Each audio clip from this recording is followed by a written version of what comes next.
Hey, what's up everybody and welcome to today's video. Hope you're having an amazing day out there. I'm your host Phil, and in today's video I want to show you the Neural Amp Modeler, also known as NAM, which is a 100% open source and free alternative to Tonix. Let's check it out.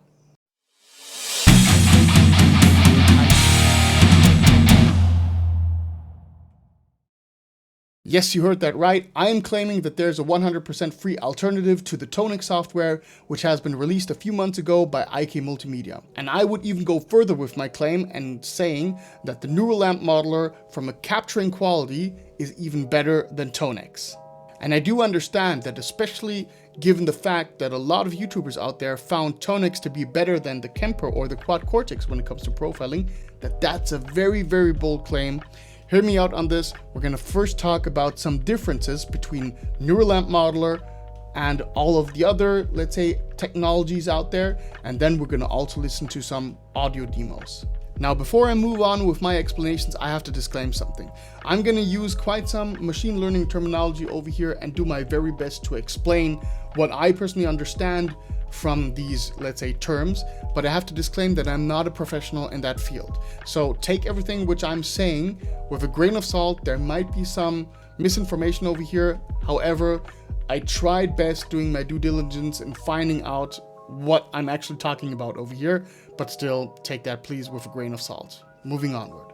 All of these capturing technologies work in a very, very similar fashion. We have some sort of reference file, which we push through our analog gear, we record that output, and then we have some sort of comparison, which generates our model, our capture, or our profile. And if we're kind of adapting what's happening over there into terminology in the machine learning, what's basically happening is we're building up first a neural network using a certain algorithm in audio that often seems to be either LSTM or WaveNet.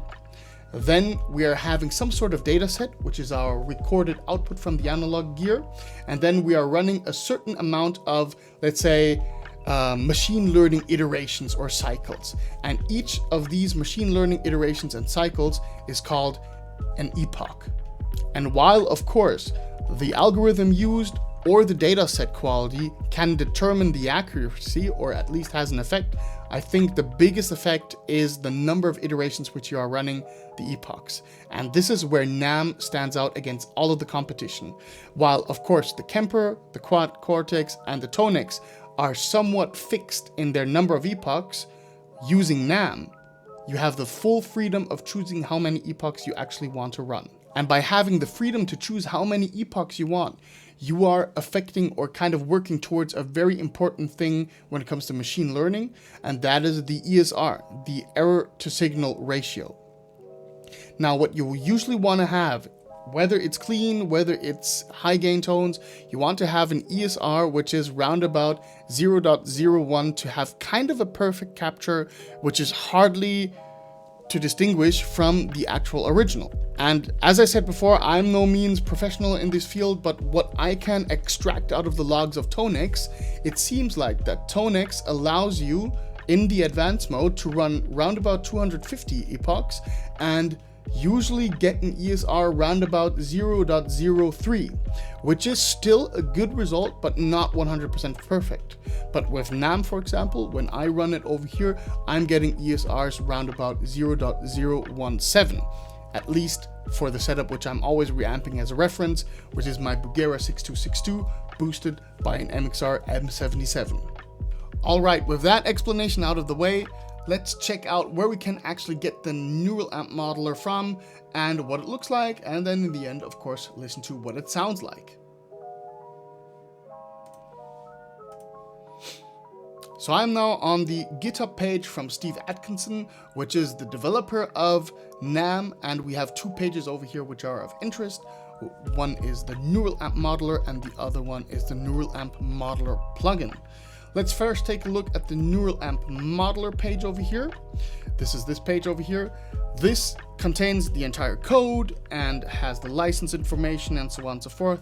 And over here we have some information on how you would train your own model. So when you have basically recorded your recorded your analog gear with the reference file, how would you go ahead and train the models?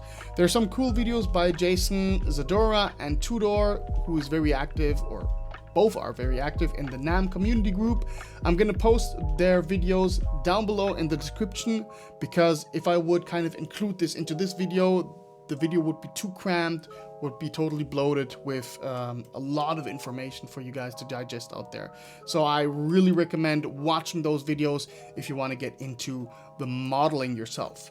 What you want to actually look as, if you are simply a player, then you want to go to the Neural Amp Modeler plugin page, and you want to go over here where you got the releases over here. So here under installation, under the releases, when you click on that one, you are being forwarded to the latest version, which in this case is the 0.6.2 version. This is basically beta. This is 100% open source, 100% free. Of course, there are some repercussions with that, so you're not getting like a super finished, polished product for 100% free. You have to keep that in mind. However, it does really well. So you would download that, you would unzip it, install it, simply like any other plugin out there, and you would be good to go. I already did that in my instance over here, so I'm gonna move directly over to Reaper. When it comes to Reaper, of course, as usual, or within any DAW, you would open that up as a plugin, and then you would be prompted with this page over here. This is the Neural Amp Modeler, a very sleek user interface, nothing special about it, but it has its own charm. I really like that actually. And then we got two basically sets over here. I'm gonna take them out. You can either, or in one slot, you can select your model. This is the trained NAMM model.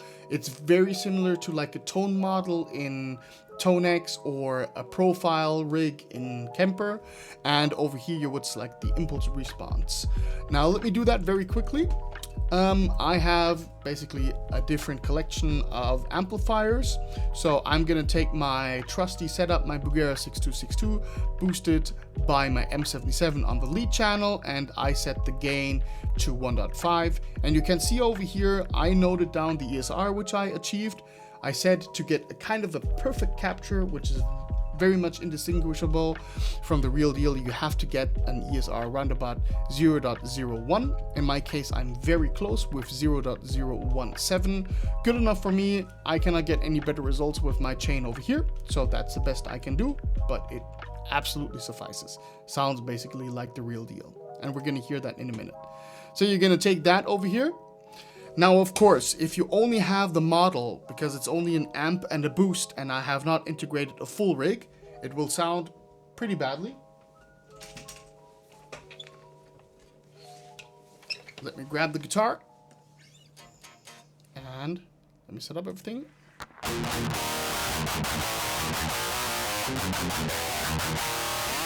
That does not sound good. We, of course, need some sort of a cabinet emulation, and that is done via impulse responses. I'm taking over here one of my standard impulse responses, and this is what it sounds like.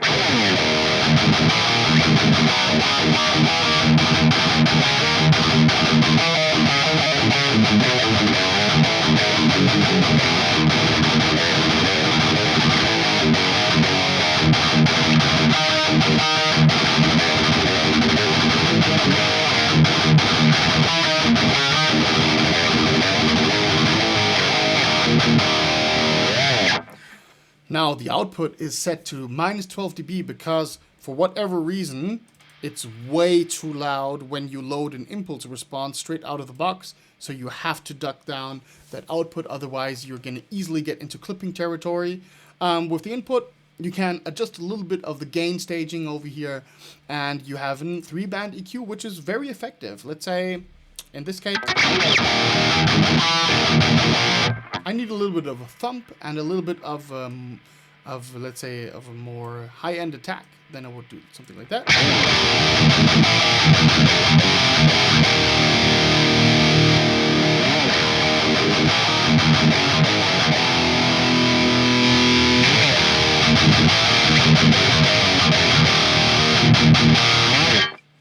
So you have the possibility to adjust a little bit right after the fact that you are using your NAM model. So you have a little bit of flexibility over there. However, what I like to do is I don't use the IR section over here, but instead I use NADIR. So let's do that. Let's take away the impulse response. Let's have NADIR set behind it. Okay. Now you see, now it's very quiet. We have to set the output to 0.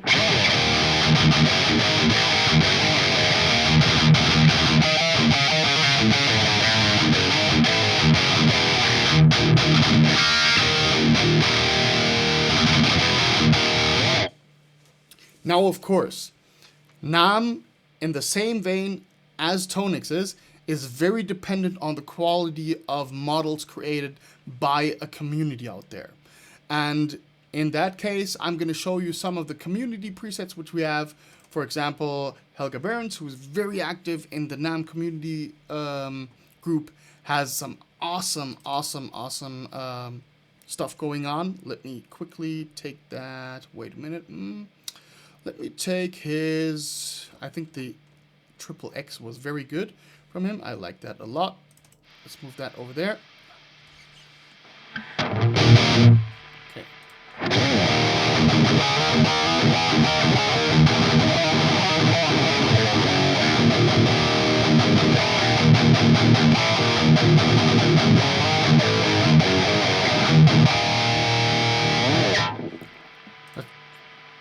Let's take another preset from John Arnold.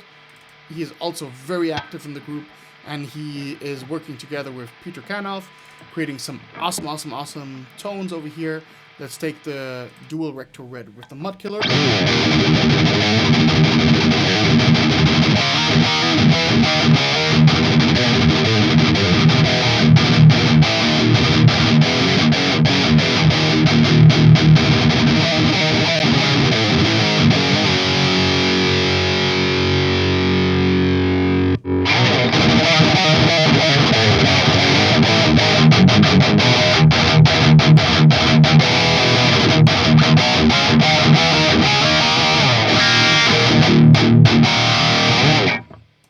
Then move back to my own stuff which I have created so far. Let's take the Bugera 333 boosted by the Dirty Tree.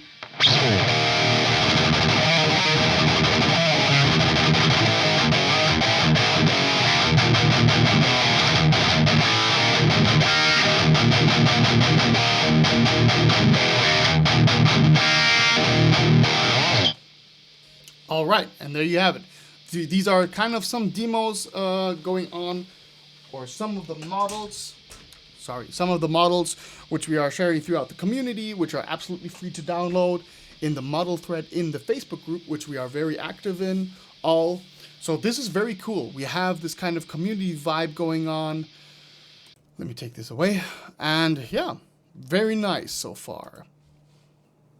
All right, so now that we have taken kind of a first look, kind of a first impression of what NAM can sound like, depending on, of course, the captures which you're using, let's go a little bit deeper into comparing NAM against the real deal against Tonix, because we have no reference point how NAM actually sounds like or how accurate it is. We only tested out a few, let's say, profiles without any sort of reference.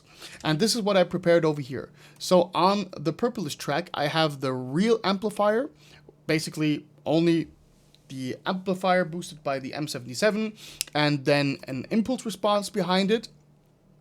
And over here, I have Tonix with the same impulse response, and on the green channel and on the orange channel, I have NAM with the same impulse response. So since the only differentiating factor is the amplifier in itself, meaning real amp versus Tonix amp versus NAM amp, we can fully make an assessment on how accurate the captures are. I'm just going to let this run through once, and then we're going to talk about some differences.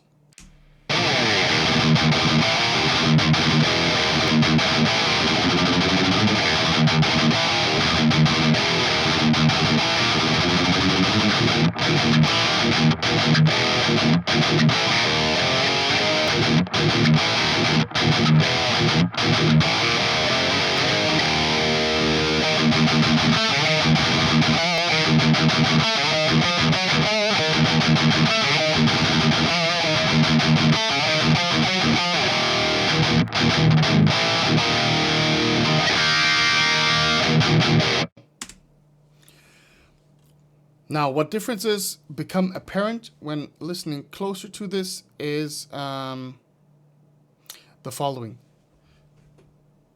Now, when listening closer, the differences which become apparent are the following. Now, if you would just go ahead and listen to this in one swoop, then it's very hard to discern the differences and say whether or not Tonix or NAMM is closer to the real deal. But when playing through and analyzing the audio a little bit more, then it becomes apparent that Tonix, for whatever reason, lacks a little bit of gain. Well, no matter what I do with this setup over here, which is actually a proper reamping setup. So I got a Polymer Da Capo, which is a good reamp box. I got a reactive load box, which is also doing fine. I got a good interface over here. I upgraded to the Audient ID44 Mark I, which I really enjoy. So all of these are high quality components, and I still get a little bit lack of gain when it comes to Tonix. And also, Tonix somehow boosts the signal ever so slightly, having a totally different perceived, let's say, tone when comparing to the real deal. So I had to go ahead and basically, let me show you what I did, is I went ahead and I played these two.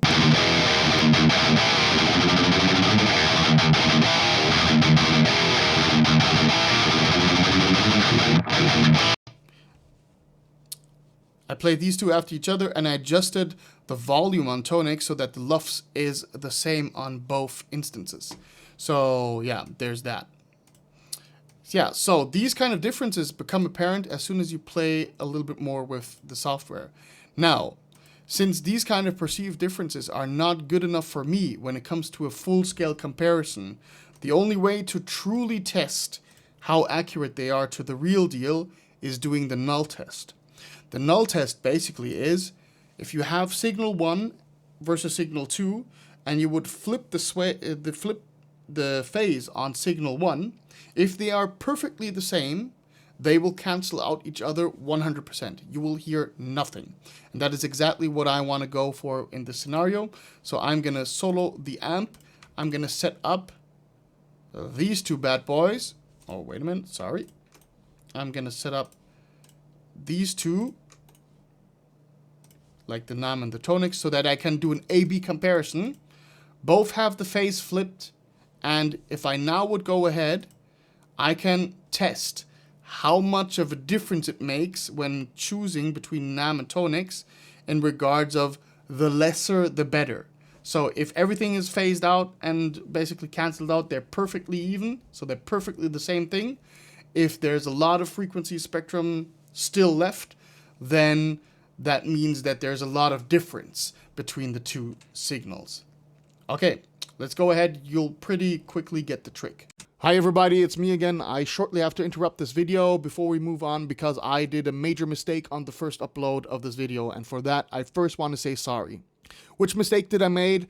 My null test was completely flawed because I had not set up for latency compensation. Now, whenever you reamp your gear, what you will add by that is some sort of latency, because you have the output latency in the first place, which then goes to the analog gear, and then you're recording something into your interface, and that introduces input latency.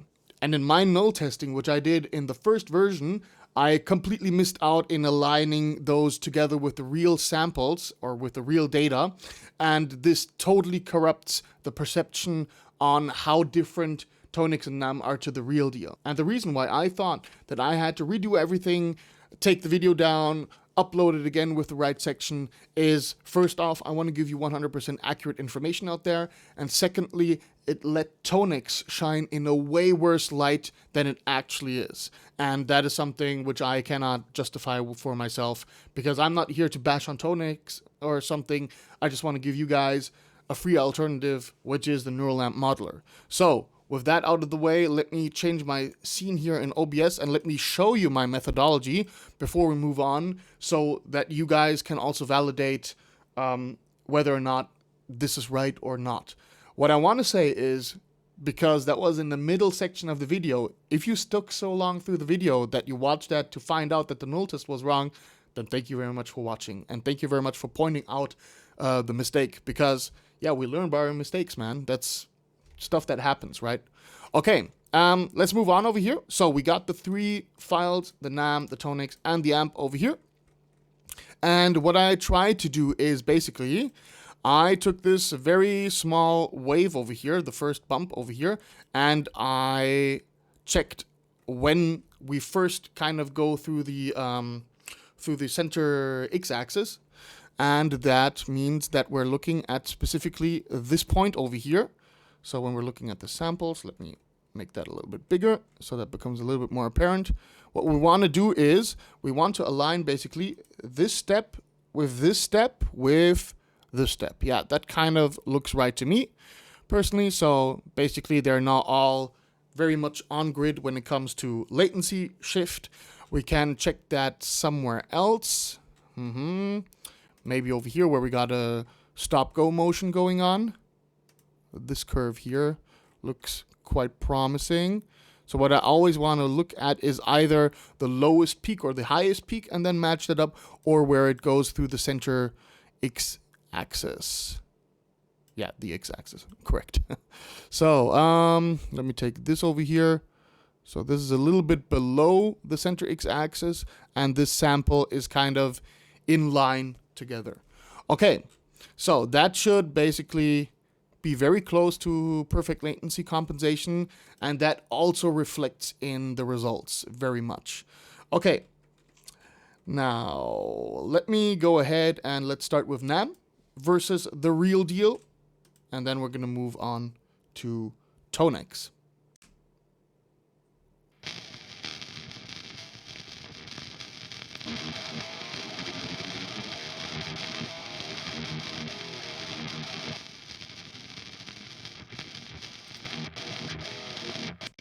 Now, as you can hear, we still hear a little bit of the original signal coming through on Tonix, but watch this. I said before that there is some sort of, ramping up the gain, which I compensated for before. I turned this off now to give a full-scale representation. Listen to what happens as soon as I actually adjust the volume to minus 1.4 dB. Let me put that aside. Oh, wait a minute. Here you can see it. Let's restart the test.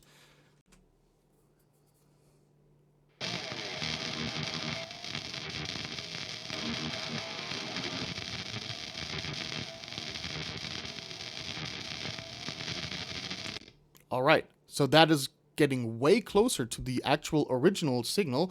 As you can hear, there's much more being phased out so that we only get basically this crackling. And when we compare that to NAM, there's not that much any more of a difference. Way less than I actually anticipated when I was first doing this test.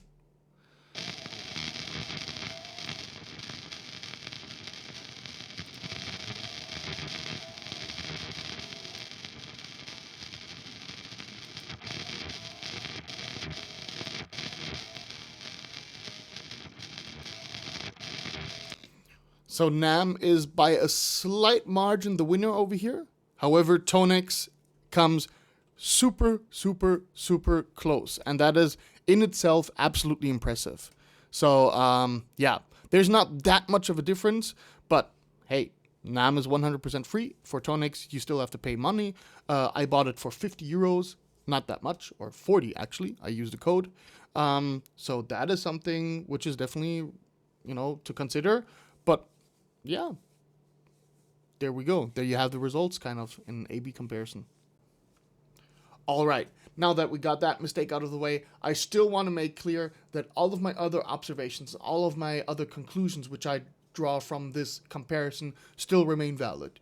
Tonix still does not have as much gain as the real deal. There's still something lacking, whereas NAM does not have that. So from a feel perspective, it does feel, in fact, a little bit different. And also the volume bump is still present and has been actually shown, rightfully so, through the null testing. I hope this is now setting the record straight for both Tonix and NAM, or them in comparison, and let's move onward with the normal video. Let me move over here back to the guitar track over here. So yeah, that's still working with the microphone. Let me add Tonix over here into the equation, and let's do a little bit of a testing by playing. You know, like now we had the very surgical testing going on. Let's go ahead and do a little bit more of a playful comparison. This is my preset, which I created. For Tonix, I'm leaving the cab section empty. And yeah, this is my neural lamp modeler. The EQ section is off, but I have to choose the right model so I can really compare them to each other. I'm gonna grab the guitar and we're gonna have some A/B stuff going on.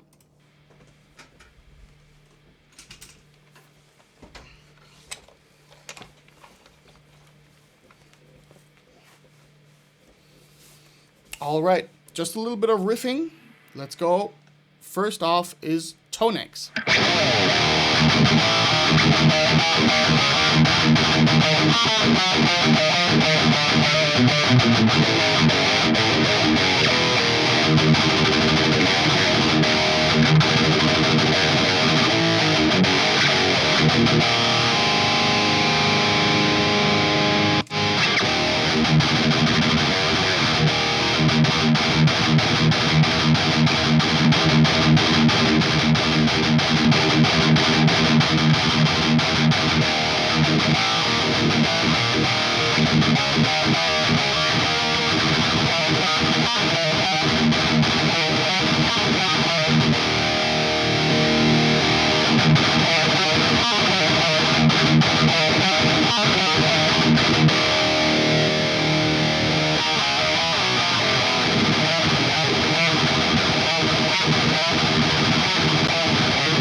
And there you have it. That's a full-scale comparison of the neural lamp modeler against IK Multimedia's Tonix software. What's my verdict on this? To be honest, it's very hard. I have to segment this into two different categories. One being the pure capturing profile and quality. And in this, of course, NAMM is the clear winner. You heard it for yourself. NAMM simply gets closer to the real deal, especially when we're doing the null test and we're comparing it, but also while listening and while playing it became apparent, Tonix just does some things which are not 100% accurate. And for that, I have to crown NAMM the winner in that category.